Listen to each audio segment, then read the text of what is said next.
Today, James is going to teach you how 90% of millionaires will be made in the future by growing and monetizing an online audience. James Smith is an ex-personal trainer turned global social media sensation, amassing millions of followers across Instagram, YouTube, and TikTok. James has built multiple seven-figure companies and has collaborated with some of the biggest names in business. James, where are we going to go first? So let's say social media, I would say strategy. I would then say email marketing. I would say that content creation.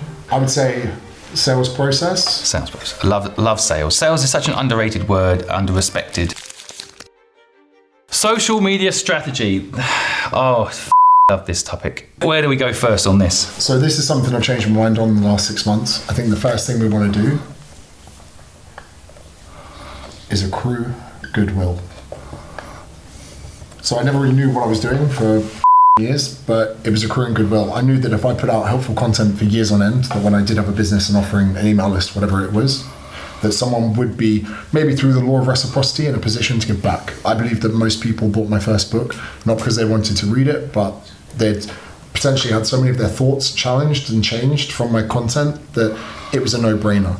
It was the person that you don't really know at a wedding that bought you a drink and you feel obliged to go find that person and buy them a drink back. Mm-hmm. So if you can accrue goodwill, you're not going to get that from posting. And I use personal training because it's one of the easiest and most common businesses I work within, but you can apply this to whatever it is.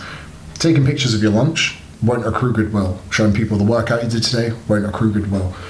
You showing off that you're flying in business class will not accrue goodwill. Although you might misinterpret what other people are putting online, which is maybe actually trying to establish authority. So especially in the entrepreneurial space, you take a picture of your car, you're establishing authority. You do a video in your car with a Porsche emblem behind you, you're establishing authority. That is not what you do in the beginning of social media strategy. Now, the best way you can accrue goodwill is to solve problems.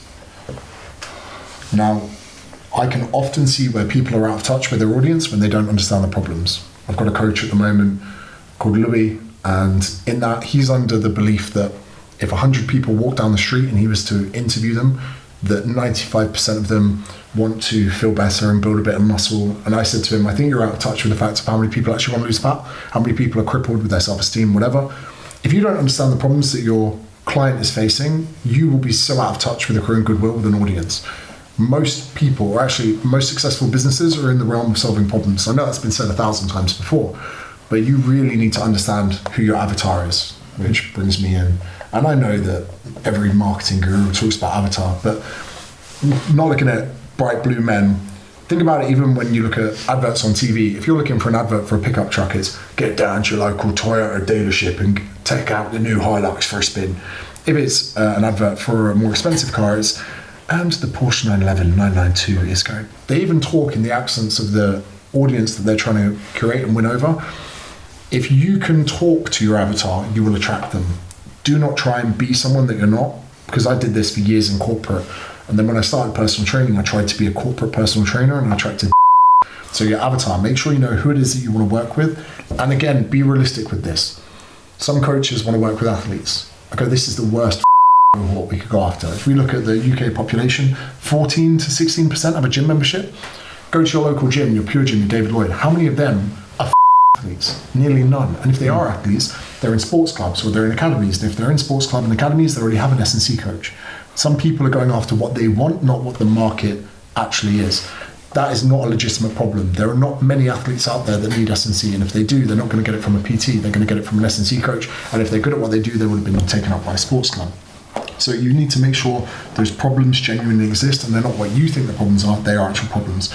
Now, this is where experience is a really valuable commodity. So if you can, even in the short term, let's say one of the lads here today was, James, I want to go into the coaching world. I know how to make content, do this. I would still say to them to do at least 1 to 2 years on the gym floor. Maybe you only earn £30 an hour, but you can accrue so much experience of your avatar that can go so far in life. I did 5 years on the gym floor doing one-to-one. So I accrued maybe, actually a little bit less than that. I did about 5,000 hours of personal training. It was about 3.5, 4 years. those years, looking back, are the least amount of money I've ever earned. But I got to understand people so well that painted a path for the next 7 years. All their excuses, the reason they're really not doing it, all want to build muscle, but they're not doing it for X reason, X reason, X reason. You figured it all out by doing that. And some of my highest paying clients, they came in with their goals, and 3 months in, they're not making progress. I'd be like, be real with me. Why are you here? Is it that exercising purely makes you feel better? Is it? And they say, do you know what, James? I do a bottle of wine a night. By coming here in the morning, it makes me feel like I'm not going to have a heart attack. Great.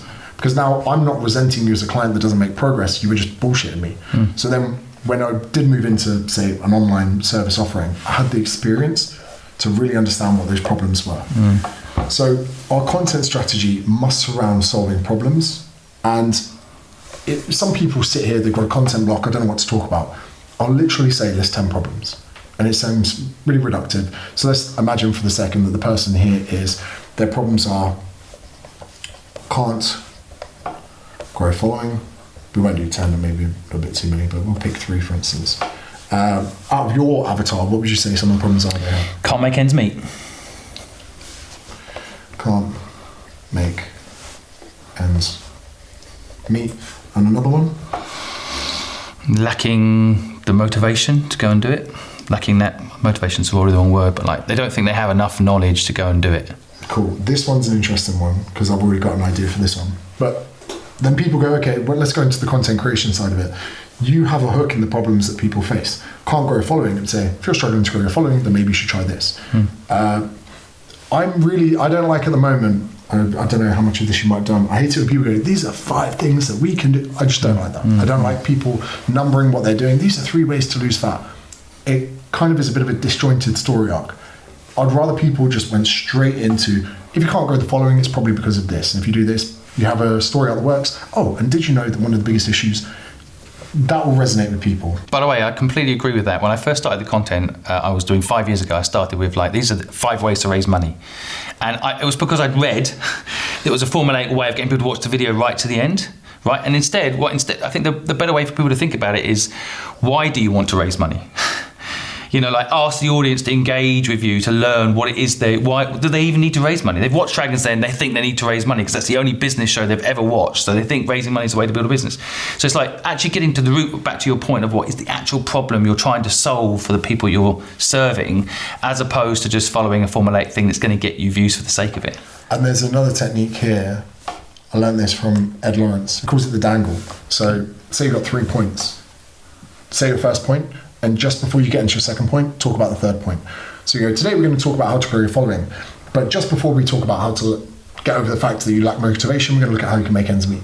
Right. So you can actually show them what's to come with a preview, similarly to what they do on TV. And after the break, we're going to see you're actually dangling what is to come, so that you're kind of opening a loop that they need to close only by staying and being retained. That means that they're going to listen to 2 because they know already a little bit about 3. And the important thing is here, when you are trying to present people, because people, let's look at also their habits. We're going to move into a second about how important the first 1 to 3 seconds is. Maybe not so much on YouTube, because that 1 to 3 seconds isn't the hook, it's the packaging.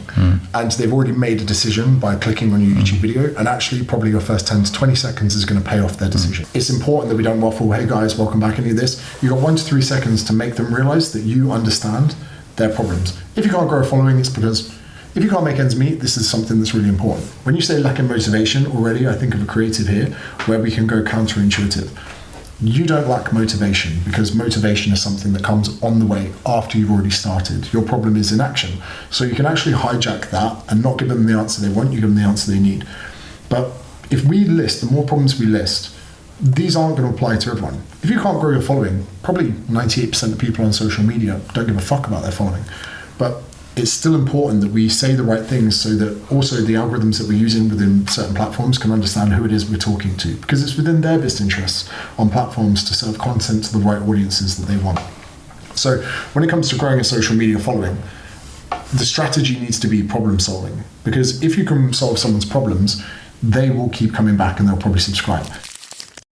Fiverr have sponsored this ad, and thanks to their sponsorship, it's even more money that we have to give away to fund people's dreams. Now, as a business owner and a busy entrepreneur, when the pressure is on, I often require extra support to get my projects over the line. And I trust freelancers on Fiverr to support me in delivering these projects. Fiverr is a marketplace for digital freelance services such as web development and branding design. You can access a wide range of high quality and talented freelancers from around the world. This means that when the pressure is on, I can be confident that the talent I'm working with has the skills required to complete any job, no matter how complex. You can search for your Fiverr freelancers based on your specific budget, which means you're able to work with high quality talent at a price that works for you. And you can view the detailed freelance portfolios, complete with reviews and examples of previous work to help you find the right people for your project. The freelance talent on Fiverr make it possible for me to achieve my business goals that previously seemed impossible. So what are you waiting for? Visit Fiverr at fiverr.co/Simon today. Use the code SimonSquibb for a 10% off your first order and see how your business can benefit from freelance talent. And if you support them, it means we can fund more dreams. Thank you so much.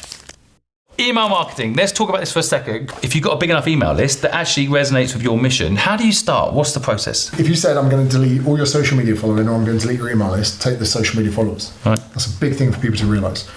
With just social media tomorrow, I can't make sales from a Pret, Starbucks, or Costa or Nero. Again, why I'm so hesitant to give people an hour of my time is because on my laptop, on any given day, to any one of my email lists, I can generate potentially thousands in revenue. First thing to consider is what I call the right time effects. So there's a time that people buy. Often, I believe, we have this time in our life where we do admin. Doesn't matter what level you're at. I need 10 minutes a day where I get my laptop, sit down, open it, go through my emails. I can't be calm unless I've gone through my emails, because if something chaotic is happening, it's going to be in my emails. Not necessarily Discord, WhatsApp emails, I can clear things. And there's a time that we pay off the Amex, we pay the electricity bill, we do all the things that we need to keep the household in order. That's where you want your offer. That's where you want to connect with people. That's also a constant variable. I can't control whether or not my video is on your Instagram newsfeed tomorrow, but I can have way more control of whether or not my email is in your inbox. So the right time effect is purely how you can tell. And people read emails when they read emails. People use social media at very different times of the day, in different scenarios, in different settings. It's actually nearly random as to how we do it. With emails, most people have a time of the day that they give to emails, and it's often daily. And people really respect their inbox. We're very quick to filter out shit, filter in shit. We do follow people we don't even like on social media because we worry about the politics of unfollowing them. We worry that, oh, you're going to unfollow your cousin, and suddenly your nan, why have you unfollowed your cousin? Not a nice thing to do. You're like, oh, fucking hell. It's also a low commitment item, so you can scroll past them and not care. Whereas an email in your inbox, you give it time. Stories are as old as time. Stories are a big part of content that we could have spoken about for maybe an hour. Stories are how you get people to go to church once a week. It's how you go to war. It's how you get to do so many things, is to tell a story. Now, emails give us a perfect opportunity to tell a story. Now, your emails, I don't think they should ever be on topic with your brand. I think they should be off topic as much as you can. And I think one of the things you can do is help entertain people. The time that my housemate turned off the washing machine because it was keeping him awake and I had to go to work with a wet PT top. The time that I got a $500 laundry bill. Every time something bad happened in my life, I use it as an opportunity to entertain people. So the stories and the ability to entertain people is a skill, it's a muscle that you need to train. But if you can find something from your life, it could be the film you watched last night that your wife told you to watch, it was actually terrible, but you had to sit through it the whole time because she was enjoying it. It could be the fact that you sat through a film that you only watched last week on a flight because your wife hadn't seen it. Whatever it is, you can find a way to do it, then at the end, oh, by the way, if you want to work with me, there's this. Actually, we had a 85% open rate on an email yesterday, and it was me talking about when I first got rich. I sold my company and I was first rich, and we didn't sell anything in it at all, but people literally replied to it like saying, I want to live like this, I want to have this experience, I don't know, I wasn't selling anything. Even better sometimes in emails, if you don't even sell anything, people feel loyal to the email, they want the next one. Avoiding the sell at the end sometimes can be a good idea. With autoresponders, I don't sell for the first week. I just say, oh, and this is where I could sell to you, but fuck that, I'm classy, I'll see you tomorrow. Right.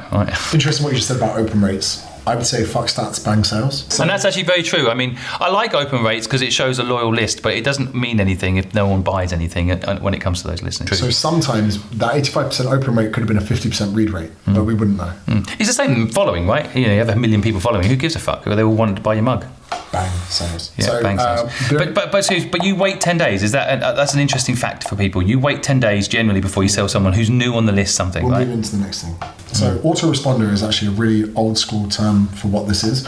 So a typical autoresponder would be, let's say someone trials your product. You could then, there's 1 day left on your trial. That could be an email that's automated to go out 6 days after the 1 week trial starts. However, I like to use autoresponders as a series of ways to sell to people. So one of the things that we'll probably get to next, which will sit between social media and email marketing, would be how to obtain people's emails, squeeze pages. We can do that one next. But an autoresponder, again, I was actually teaching my course, and there was a guy who ran a paid ad to give 52 ways in 52 days to benefit your business, and every email was a banger. And then at the end, I was like, why is this guy giving me so much value? On day 52, he asked to promote his book. I didn't buy it. I'm an asshole. Oh, man, what's wrong with you? But interestingly enough, he added me then to his broadcasts. And I speak about this in quite a lot of podcasts. One day, he wrote an email drunk from his dad's funeral. And at the end, he went, if you think it's inappropriate to sell off my dad's death, go fuck yourself. And I bought the book. Nice. And that raw email then allowed me to, because every time I'm absorbing stuff on social media, I'm looking at how I react to it, and getting told to go fuck myself was the exact thing I need to buy the book. So sometimes, basically, if you're new to email marketing, tell your audience to go fuck themselves. Yeah, I think we're back to authenticity. This is why all this stuff links right to the end. All this stuff links because you have to be authentic. That got you because it was authentic. It's a bit of like, this is my life, this is who I am, buy it or fuck off. And sometimes on the email list, because you're paying per email, sometimes say, if you're not going to buy my product, why don't you do us both a favour? Right, yeah, right. And also they go, that's refreshing. Because by the way, email marketing management is crazy money. So I used to do daily emails to a list of 550,000. Yeah, well, how long ago was that? Probably a year and a half. Yeah, that's costing you $5,000 a month. More, it was about £15,000. Yeah, okay. Because then we had all our other email automations for people that are trialing and everything else. Yeah. So the autoresponders I use at the moment is the 4.5 month one, which is for Gen Pop. That is to get people into my fitness app, which I've rebranded recently to Affordable Online Coaching. So for that, we do online personal training. Pretty much get a program or someone to talk to. That is, I'll teach you about the business bit. It's $45 a month. And we run challenges and 12-week challenges, just where you incentivize people to work hard, give $2,500 to the winner, holiday of their choice. Nice. But if they don't bite for that, we put them into another funnel for a £10 a month membership where they just get the program only. Probably make 50p to £1 a month, but we've got 7,000 people in the ecosystem. What's good is when we run the challenges, people from £10 a month sometimes go up, sometimes these go down. Then also, once people have been a member with us, we then put them on a membership to keep their program from £5 a month. The reason we actually built this business was I felt like a fraud as a PT all my life. So even if this pays my salary, my mortgage, this covers all my bills, I'm happy with it. There's no stress. We've got maybe 10 coaches, everyone's a contractor, which I love. So we have that. That's why we have the 4.5 month autoresponder. And I'll be honest, this is me just learning. I'm not saying this works. It does work. But this is me from a not absolute standpoint. This is something I'm trialing out. So that in 12 months' time, I say, hey guys, and also you don't need to write all those emails in one go. You just need to keep adding to the autoresponder being ahead of people. So if you were to create a 1 year long, if you wrote an email every day for a year, instead of writing it as a broadcast, you could do it as an email where you're just a week ahead of them. As long as you don't, most courses that are a year long, we get it 1 month at a time. They haven't done the whole course. They do the first month and then look at what you need for the next month. I get it. On this, out of interest, by the way, the autoresponder, people that have signed up, you can also then get them to refer someone and get their thing for free, for example, or some. Do you do that? I don't like referrals. You don't really? Yeah, one, I think it's a bit beggy. Right. And I think getting someone to get their mate to join is harder than just finding someone to join. Because that mate that they have may not have the relationship with me that I want. What are the chances out of a random follower, so let's go... I mean, I think about myself as an example, right? So I'm actually trying to train for a marathon at the moment, which I'm pretty scared of. But I've got all my team involved, and we all got the same watch and wristbands and all that stuff, right? So I'm kind of bringing people along with me on the journey. The referral's good. I think it's a lot easier to sell a physical product. A bit like, so with the Whoop, you're like, oh, here's a code. Yeah. Even with American Express, you get 50,000. With this, of course, is different, isn't it? You think of physical products? I think for this one, and actually I think for what I do, I would much rather go after someone that I've spent a year winning over rather than just their random mate. Because this will probably to do with the negatives of my brand, where some people that don't know me that well just think I'm a bellend, and that's fine. Because actually, when I got my first book deal, I said no, and my managers went, James, with all due respect, there are a lot of people out there that think you're a bellend, and when they see your book in the store, they're going to go, oh, there's that book from that bellend, and maybe even the same for yourself. Then they're going to go, oh, what's this dickhead written about? And they've opened it and gone, oh, that's pretty interesting. Yeah, surprised. And he goes, someone will buy your book that doesn't like you. Yeah. I've got loads of people who bought my book that don't like me, just to figure out whether I'm full of shit or not. So then I have another autoresponder, which is 30 days, and it's business advice. And that's for small businesses, and that's why I put as the link in my YouTube descriptions for business related content. So I say to them, this is where it gets clever. If I'm talking about email marketing, I go, you guys should have an autoresponder. Tell you what, why not take a look at mine? Then you can copy it. But they don't realize as they copy it word for word, they also get sold into. Now, the majority of our sales within that are within days 19 and 24. This I don't sell for the first 7 days, stay classy. Here, I think maybe the first 3 days. And then they will go through a 30-day automation. They will get sold into the main course. Then I've created satellite courses, an email marketing or short form content creation course. So if they don't buy the high ticket program, I will then offer them email marketing for like $199 or short form for $99, and at least then I can recoup their marketing costs. So you start at the high end of the range and then come down is much easier than starting low and going high, is it? I've worked out the profit on even a $99 course is still probably about $75 after everything considered. Right. And the acquisition of someone for the email list is probably about $4 for a good lead. Not to mention we run a 30-day autoresponder with paid, and then we run a separate one with organic. And then every week we sit on a call and we look at the different performance analytics between paid and organic. Out of interest, organic or paid, which one's performs Paid's better? doing better for this at the moment. Right, wow, I'm surprised. Right, content creation. I struggled when I first started. The first 6 months of creating content, I was on it every day, like no problem. And then after about 6 months, I'm like, I've told everybody everything, and some of them got views and some of them haven't. And I was like, oh God, I did one thing I think that changed it. I hired someone. Now, I know you're not a big fan of necessarily hiring people, but I needed it almost as a bit like a gym buddy. You know, I need someone who's like, right, we're going to the gym today, right? Yeah. I will never let anyone down if I've made an appointment. But I felt if I didn't have someone with me making the content, now, not everyone can necessarily afford to hire someone, but they can have accountability with someone. And they can say, right, I'm going to make a video a day, and if I don't, I lose 10 quid. Or I have to give you 10 quid to their mate, right? So I don't know, for me, I'm going to start my own one, which is accountability. I think really helps with making content. Anything you want to say about this? Buckets. So the best YouTubers have a bucket strategy. So Mr. Beast's buckets are 24 hours in, last to leave, some form of philanthropy.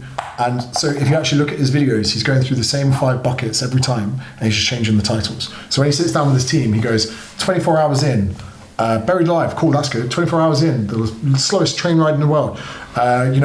All right, let's say, how long can you stay in a nuclear bunker? Love it, let's go. How long can you stay, living with your ex? Let's do it, whatever it is. So actually all of the videos Mr. Beast ever done fit into the same 5 bucket niches. So think about the problems that your client faces. So again, personal training, fitness, you might go fat loss, muscle growth, debunking, recipe.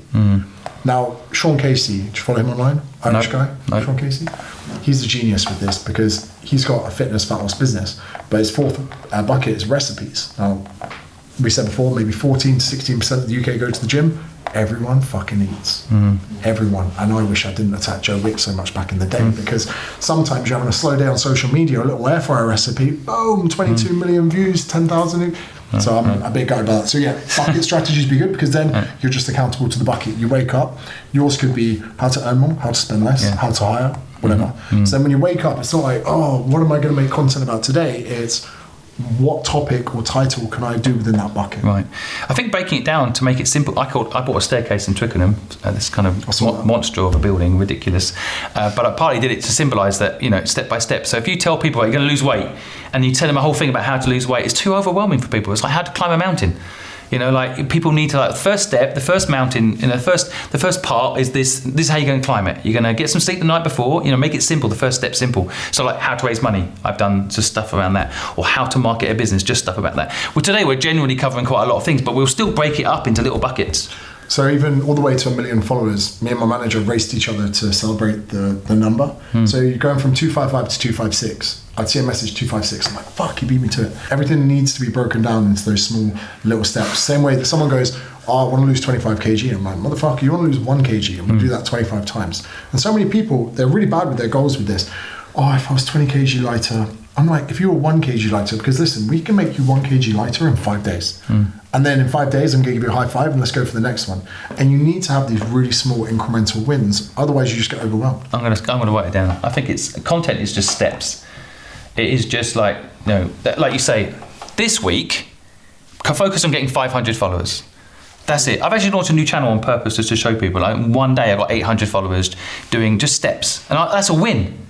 Starting from 0, 800 followers in a day, that's a win. I love removing myself from everything and just seeing it as high scores. So I play video games all my life, Call of Duty, Age of Empires, whatever it is. I remove myself from everything and just make it high scores. So whether that's views, whether it's shares, whether it's metrics, although that can nullify and numb you to the entire process, remove yourself from it. I never once for a second go, I've got 4 million followers. I'm like, I'm at score 4 million. How much you got on Instagram now, by the way? 1.4. I'm going to tell you something now. The day I crossed you, I had a little celebration. Because you were one of the people, the content creators, when I first started this journey, I used to really enjoy and really like, and really authentic. And I crossed you. I got 2.2. But I had a little celebration internally. That's good job. And even my team were like, oh, look, we're bigger than James now, I'm bigger than Chris Williams. I'm like, we're bigger than Chris. But it's kind of fun. It's not really you versus me, of course not. It's just that high score thing, I've met people before on my way up when people, the first thing they said was, you fucking beat me, Yeah. I used to have that, but this is the crazy thing, right? This year, I've posted the least amount of content, my following has stagnated the most, and I've made the most money. Right, yeah. Well, by the way, that's the same for platforms like Facebook. As their user numbers are deteriorating, they're making the most amount of money. In part, 'cause it's a different part of the brain. The content creation, and this is something else I'd say to people, and you can agree or disagree, is like, actually content creation is a different part of the brain to like making money. If you're doing content creation properly, it is a different part to the brain, because you're not always thinking about making money, you're thinking about value. And for people watching as well, if you're Clarkson's farm, you got to spread seeds and spend fucking loads of money to come back in 10 months and just hope you've made money. In this game, you can do so much so soon, and actually you can cultivate and grow the fields for just the electricity and Wi-Fi bill. And then you can harvest whenever the fuck you want. Totally. If you can break even, you're winning, I think, on social media. If you can break even in the first year, because it shouldn't be when you're making content about making money. Because what I'm doing now, I would say, is I'm harvesting quite a lot. I'm promoting heavily on things. And I know that if I just talk about Newtonic, people go, oh, fucking hell, he's selling his drink, whatever. But that's fine, because I can go back into, and I'm actually going to bring my podcast back next year. I'm going to go back into another growth phase, another bulk, and then I'm going to cut. Then I'm going to bulk, then I'm going to cut. Well, another thing I can think of, maybe this is now a competition, see who gives up first, right? I think batch recording. Oh, I don't. Okay. I hate batch recording. The fact that you're recording after this today made me think, what's this guy on? Yeah, I'm on this, mate. Adderall. Ding. So like, I'm on this, but I like it because I get to spend all day tomorrow with my son. I'm going to spend the whole day with him, and if I do today's podcast with you and Tim's one after tomorrow, that's it. 2 days gone. This is why I don't have a life. Things on my own, because what happens is I get an idea in the shower. Right, that's I'm out different. of the shower. My missus sees me. I'm wearing a t-shirt that's still wet because I'm driving myself. Oh, by the way, I do that too. You're talking about ad hoc content now. Yeah, and that's ad hoc. That's I'm different. like, I send these guys ad hoc content all the time. They fucking go mad, right? Because it also has to get into the system, be posted. When's it going to go up? I look at my missus. It's 2 p.m. I'm like, the UK wakes up in 3 hours. I'm going to the gym. Yeah. And then I go to the gym. I film it. I'm editing it in like fucking warp speed. I'm sweating. I don't know how you're doing that. That's not sustainable unless you're a supreme athlete. I would say people watching this for the first time doing content, you can't really do it all. Like, I am a shit editor. I can do it. It will take me 2 days to edit. It will take me a month to edit this thing. With the course stuff, I write it all. So I'll write for a month, then go film it all in a day. However, for some YouTube videos now, I write it, and this is another thing. So for the course, I will spend 6 to 8 hours writing about email marketing, but then I will advertise for a live stream. We do paid ads. So we'll spend maybe $2,000 on paid ads, get maybe a few thousand email addresses. We'll then email them about coming to the live stream. But when they're on the live stream, I'm reading a script live.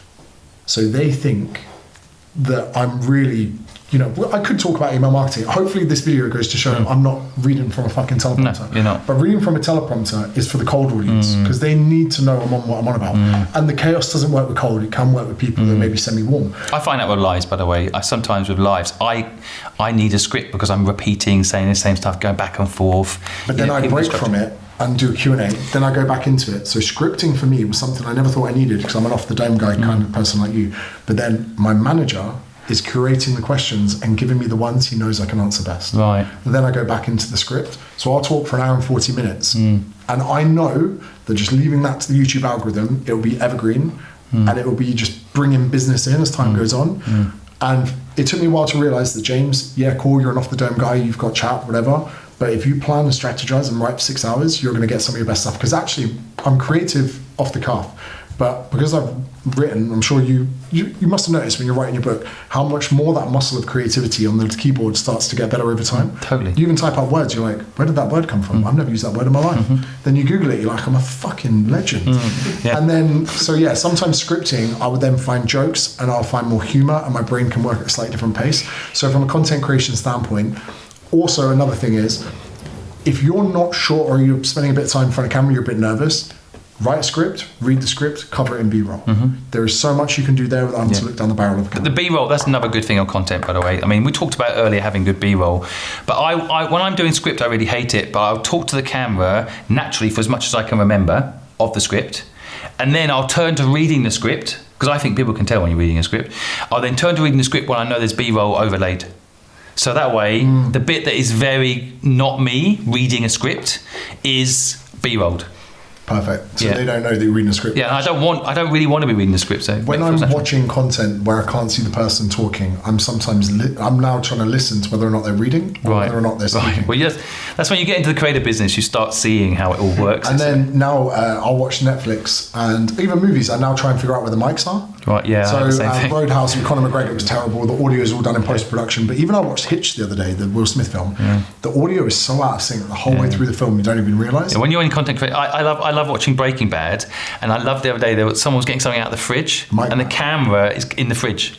But the way they do it, I love that, because it's like you open in the fridge. Someone's thought, put a camera in the fridge, or for getting a drink out of the fridge. I'm like, that's brilliant. When I first had a videographer, and I didn't really understand focal lengths. I didn't really understand why you need a different lens. I didn't really understand that stuff. But then the more you get to understand about these intricate little things of content creation, it's an enjoyable chore. Then I'm thinking, wide angle for shots where they're walking, maybe a close-up for the B-roll when we're talking about things. It can give you a real appreciation of the art of filmmaking. And even if you only learn a very small amount of it, it still makes such a benefit to your content, because effort, I think at the moment, effort's a good one. Effort is a commodity that is massive at the moment. I had a PT do a fat loss video the other day, and I was saying to him, you're not putting enough effort into your content. And he ate 1,200 calories for a week and documented it and made it a story and spoke about it. I was like, perfect. This guy borderline starved himself for one video. That's the level of commitment you need. Effort as well as spending money, effort as well as, this is something I would die on this hill. 4 years ago, you could make a great channel from an iPhone, but now you can't. Now, I do think even at the lower levels, you need to be investing in a basic entry-level camera and good quality audio, because if you don't, someone else will say the same thing as you, and they will. And whether it's the Rembrandt lighting, whether it's the multi-angle cameras, whether it's the crew, whatever it is, I'm not saying you need to spend money, I'm saying you need to put a lot of effort into it. I also think with effort, people might misunderstand that word and think it's them talking to a camera all the time, right? I think there's effort in production. So I see a lot of people doing voiceover overlay of, say travel videos. They're not even in the videos, but they've made effort in creating the story arc and the actual shots themselves. They really thought about the angles. Effort in production is so underrated. Tell you who really blows me away at the moment that everyone watching this should watch. If you want to make content creation, is Matt Armstrong. You've got to watch his stuff, because... Not now though, wait till the end of the video, we've got one more thing to teach you, but later. So he'll buy crash damaged Aston Martins, Lamborghinis, whatever, and he'll fix them up himself, and he brings his friends and his dad in, they do it in the workshop, but he's a master of storytelling, and no one even notices. He's like, we have 24 hours to get this GT3 ready to go on the road, and he sets stakes. This car's going in for a tune, we've only got 5 days to finish it. Dramatic music, cuts to it, but then even watching him, when he's under the car fixing a sump, he will then go to a voiceover. It's not all shot down the barrel with a shotgun mic. he'll then talk over it and go, there are two different types of sumps in a car. We have a dry sump, we have a wet sump. And I was like, hold on, zoom out for a second. We've got storytelling, we've got these shots, we've got these angles. He does the edits himself. But I said to you before about the beauty of average view duration. He edits for retention, so his videos go out 1 hour at a time. He gets about 2 million views in the first 24 hours per video. When he's built a car, say the Aston Martin, he then accumulates all of the videos to make a 5-hour video, puts it on his Mark II channel, 19 million views, 4-hour video. Because the average view duration of these is so massive. But the effort he puts in, he buys the Marcus Rashford's Rolls Royce for £200,000. He then has to fix it with mandatory parts. He then has to do so much, but the effort is what the audience are appreciating. He's not just a car enthusiast talking about liking cars. Even Carwow is a fantastic also looking at it. Carwow's hook has been the same in every video. What wins in a drag race between a Porsche GT3 RS and a Lamborghini Huracan? Straight away, the title and thumbnail set what is happening. Because that's why you've clicked on the video. You want to know what's going to win in the drag race. I think it's true. Every video I've personally ever had that's done well has been effort. You know, I hear a lot of people saying, I did the video I put a lot of effort into didn't do well, and the one I did quickly did well. I think you'll find that you just didn't make the effort in the right structured way, because like this video should do well because we put effort into it. You taking all your knowledge, you're not holding anything back, it's in here. There's one other thing I wanted to mention, brand. Now in your videos, you can create your own brand. So for example, with our What's Your Dream, we have this thing where it's like the mic and you see the person coming, and we've kind of created our own brand around it. You know it's one of our videos, even if I'm not initially in it. And we did this thing, and this is Callum's genius, in fairness, where we were doing jumping between one person and the other. It's one shot, but we jump from one person to the other in that shot. That's become like a trademark thing that people, it's us. So you can own, and Chris has done this brilliantly. You know it's his set. People can clip up one of his pods and not put his name on it or not put his brand on it, but you know it's his, right? So, you know, staging, branding, all of that is so underrated. But like, I think Spielberg was one of the first people that you can always tell it's a Spielberg movie. Somehow you know it is.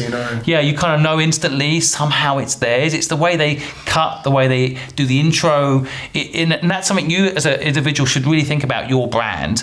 Maybe it's just colouring at first. You know, like it doesn't have to be too extreme. I even have a uniform now, which is plain black t-shirt. Right. Because one, if I do spill something down myself, I'm all right. Yeah, I have the same. I wear the exact same thing in all pods now as well, because it's just.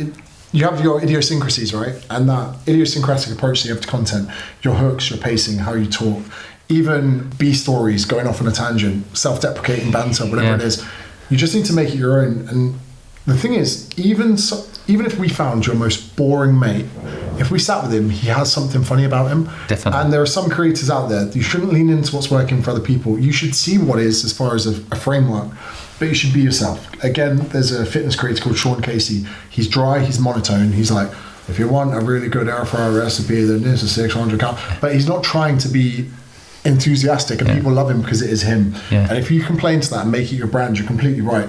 Everyone has their own little distinctive way of doing things. Like you say, on paper, if someone was to come up to a content creation agency and go, I'm going to go around and ask people what their dreams are, they go, it's not going to work, mate. Yeah, no one cares. Yeah. Sales process. What do people need to know in a sales process? And I'm particularly interested in the bit where people make a bit of money, because we've kind of covered a lot of it in the marketing and sales funnel stuff. You make a bit of money. What have you done with it? First few years, I spunked it. Oh, that was not the answer I was hoping for, but write it down. Enjoy yourself. I was expecting something profound. No, because... Like, I reinvested it, because that's what I did. So I thought it was really important in the onset to like really genuinely enjoy it. Fair. I travelled a lot, I went around the world, paid for every dinner that I sat at the table with. Yeah, I've done that too, that's fair. Also, there is a deep-rooted issue with me that I don't want to be too sensible with my money or I'll stop working hard. Right. And even earning good money. So... that was always a big part of it. By the way, there's another way to do it, and Steve Jobs taught me this. Steve Jobs said the day he IPO'd his company, he made $55 million in that day. He put it in a side bank account and pretended he didn't have it and went back to work the same day. Just a side point. Do you know what? I think that's an important thing. Another thing I would say is fucking put money away for tax. I was anxious for a year. It was actually when my business started doing well. You've got a good accountant, he'll tell you what that's going to be anyway. I didn't have a good accountant. Oh, why didn't you have a good accountant? It's got nothing to do with sales right now, but get a good accountant. I was overseas, I was a foreigner, I was on a working holiday visa when my business blew up. Right. But if you're overseas, you don't pay tax in the UK, if you're out in the UK more than 9 months. So 90 days tax resident in Australia. Took me then 5 years to become an actual resident. So financially illiterate, that's basically what you mean. Yeah. Well, I don't know how this has got to do with sales process, but okay. yeah, well, you were the one that said what you do. Yeah. Okay, fair enough. So Tax. yeah, Pay your tax bill. All right. Yeah, just to anyone out there, because so many people earn money and they just spend it. Like just. I agree. Self-employed people don't know how to manage that part. Good. What else? So another thing does have to be towards growth of the business. Thank you. It's kind of what I was hoping for, number one, but I'll take it. Go on. Do enjoy Reinvest. it. Do go to Coachella. Yeah. Do get smashed. Yeah, fair. Do go to the bar and say, I'm buying everyone a drink. Try to pick up a client along the way and then use the money you girls. pay to do it as an expense. But then we look at growth. And I think when it comes to growth, everyone thinks a Ferrari will make them happy, but a member of staff could make them happy. Yes, thank you. So that could be staff, not so much for me. The longer you delay getting a Ferrari, the more you might enjoy it. And True. when I got to a point where I could own one, I didn't really want one. A mate of mine has just bought his second Lamborghini. He's 33, 34. And when I got in his Urus, I could sense he was a bit bored of it. And it made me feel a bit ill. Yeah. And it's not a fun drive. It's not, these things are not. Oh, they're pretty fun to drive. So do you know what I enjoy more? I went to New Zealand and I've got a friend here, he basically owns the Lamborghini garage. He gave me a Lamborghini for the day. That's cool. Get a car for free for the day. That's awesome. I actually think another form of growth is having business partners. I give away chunks of my business happily because I appreciate that I am not, and I could just hire people, but I love people having skin in the game. I haven't got an employee on the other side of the world. I've got a business partner, and with the majority of my businesses, I say, what percentage do you want to make my problems go away? Because I would rather have 50% of a business and 100% less problems. Yeah. So, by the way, I do the same thing, but I give equity within the business. So that's another way to do it. But yeah. So again, equity will be so underrated. This is so many people own 100% of business they hate. Diversity, not as far as inclusion, but products. Let's go product diversity. So the second you have money, you now have the freedom to offer other things. So if you're just fighting to make ends meet, don't get distracted. People say to me, James, I speak Slovakian and English, what should I do? I go, which one's going to make you more sales? Which one's going to get you to 100K soonest? Because when you're at 100K, we can sit back and go, we speak in the right language. But for the first part of the business, we need to make sure you're paying your fucking bills. So product diversity means you could try, whether it's a different form of coaching, different form of products, high ticket, low ticket, whatever it is. This is something that you only get once you've got a considerable amount of sales. You got to make sure you're not selling sausages to vegetarians, and you got to make sure that maybe you can offer other things. I never thought I'd have a drinks business, but when you have equity, you can look at gaps in the market. And when you can appreciate there are gaps in the market, you can go for them. That's really the true sense of entrepreneurialism to me. So I think that if you can have spare capital, you can look to do that. This is one thing which I really agree with you on. I hate, that in the UK we've got this culture. Go to school, behave, go to uni, get a degree, go out, work a job. Don't say you have to enjoy it, buy a house. And everyone seems to think they have to have multiple properties. I don't see property as a good investment unless you want something incredibly low risk or unless you want to be debt free. Fair enough, different people. Or bored shitless. Yeah, and the same with like index funds. The idea of sitting and putting money in somewhere that can compound interest over time, sure, cool. But we can actually manipulate the stock market by having enthusiasm we put into businesses. So spare capital at the moment, I reinvest it into products like Newtonic, into launching new businesses. I like to be in the driver's seat of anywhere that I put spare capital. I think that that's really, it's not really a sales process, but that is what I would do with money. And what I would love to do is potentially sit on so much capital that I'm debt free, and that any of my friends or even anyone within my network that wanted to do something, I'd love to be in a position philanthropically where you are, where you go, cool, let me have skin in the game of your business, and then whenever you need anything, you can come to me. One, because I want to help you, and two, I'm financially incentivized with the growth of your business. Which, if more people did, I think we'd live in a better society. Do you think sales, I think sales is a dirty word, especially in England for some reason. People like to call it marketing, but it's very different. How do you define sales itself? Like when you decipher your business. Okay, so for example, you're selling to an equity partner. You having to sell to Hormozy, right? You can sell to him once, and then he can sell to his audience 1 million people. So I think the way I look at sales is like, what's the maximum leverage you can get in sales, as opposed to, like we were saying earlier, 300 doors to get 3 people as your client, or selling to one person who sells to many. Would you have a preference on the sales process?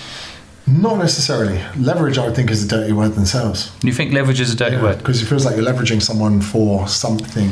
rather than trying to get money from someone else. I hate leveraging money, but I think leverage can be a community thing. So, like, for example, we have, if we have 9 million people on that following us on social media, which we presently have, they all help one person. That's how I define leverage. Okay. Right? So, again, sales is a dirty word. Leverage shouldn't be a dirty word. Everything's become dirty because of how it's been used. Like, data is somehow dirty. Like, I think data is really powerful for me to understand what someone needs. Right? Yes, if I sell it or manipulate an election, now data is bad, right? But I don't know why these words have become, I talk about this in my book actually, there's certain things that have become like our belief system, that using them is wrong. So if someone says to me they're a salesperson, they're almost sheepish about it. I'm a salesperson. I'm like, you know what? You're a salesperson. You can make any business work if you're a salesperson. When you say that, you remind me of that board guy who's like, take your shirt off. You're fat. What's he called? Andy Elliott. But the funny thing is, so he's apparently got a 9-figure business. Cool. But he's doing paid endorsements for no strips. Right. I'm like, doesn't sound like you got a 9 million, 9-figure business, brother. Because all I'm saying is, if I had a 9-figure business, I probably wouldn't be promoting no strips. One final thing to close this off. What do people need to know? If you're like, one thing in sales you've learned, what is it? I'm going to say mine. See if yours is better. Ready? Persistence. Honesty. All right. Together, that is the best strategy. Go and have some chicken with us, guys. We're going to have some chicken now. You want some chicken? Yeah, perfect. Right, see you later. Bye.